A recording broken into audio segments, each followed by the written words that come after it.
So eto na nga mga idol ang ating recipe for tonight. Yung ginisang ampalaya mga idol. Good evening guys, good evening mga idol. Good evening sa aking mga kaibigan at mga followers. Kumusta ang inyong Tuesday na maghapon? Ayan. So ngayon guys, samahan nyo na naman ako magluto tayo ng isang simpleng ulam lang naman. Ito yung ginisang ampalaya with egg.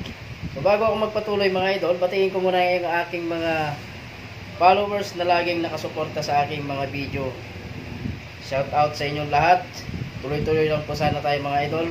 Huwag po kayong magsasawa sa akin dahil araw-araw nyo akong makakaharap at makakasama sa social media. Ayan. So ngayon, samahan nyo na ako guys. Magluto tayo ng ginisang ampalaya with egg. Pisa na natin magluto mga idol. Dito sa aking kawali, meron na tayong mantika dito mainit na. Ilalaglag natin itong sibuyas at bawang. Sabay na yan mga idol.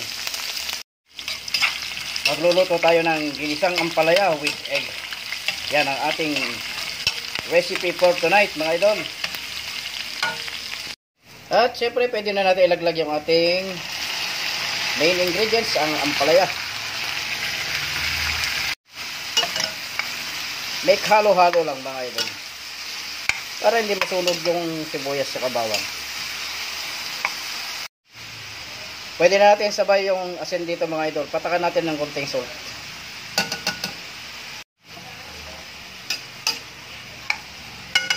At ano ba nagpapalasa sa ating lutuin? At ang salaring, hindi ba ang magic? Haluin natin ulit. Hindi na natin lalagyan ng tubig yan. Igigisa na siya natin ng gusto. Patakan ko lang to ng kunting-kunting pamintang durog lang mga idol. Takpan muna natin yan. Hayaan muna natin siyang magisa ng gusto. Check natin. So pwede natin ilaglag yung ating itlog mga idol. Haluin lang natin yan.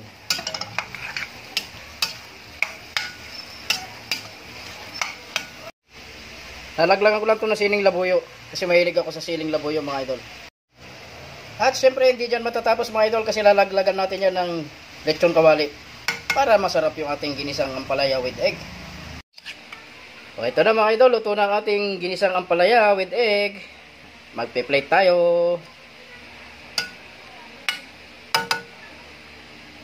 Simple lang naman yung ulam natin ngayong gabi mga idol. Ginisang ampalaya lang naman. Kayang-kaya itong lutuin mga idol, yung ginisang ampalaya. Optional lang naman yung ating lechon kawali na nilagay. Ayan, at syempre meron pa tayong lechon kawali dito. Tatoppings na natin yan. So eto na nga mga idol, ang ating recipe for tonight. Yung ginisang ampalaya mga idol.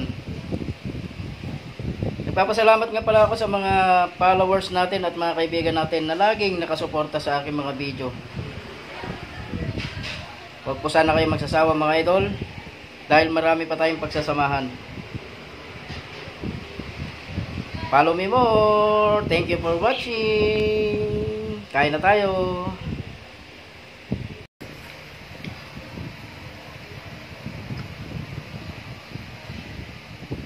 Kain na tayo guys.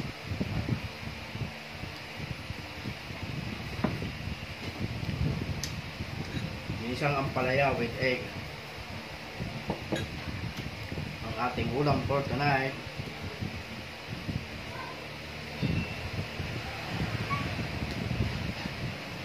Sarap magkamay kasi ako lang gumagamit ng ating kamay.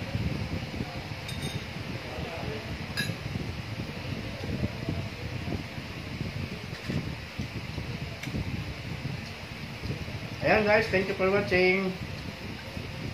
See you tomorrow. Bye bye.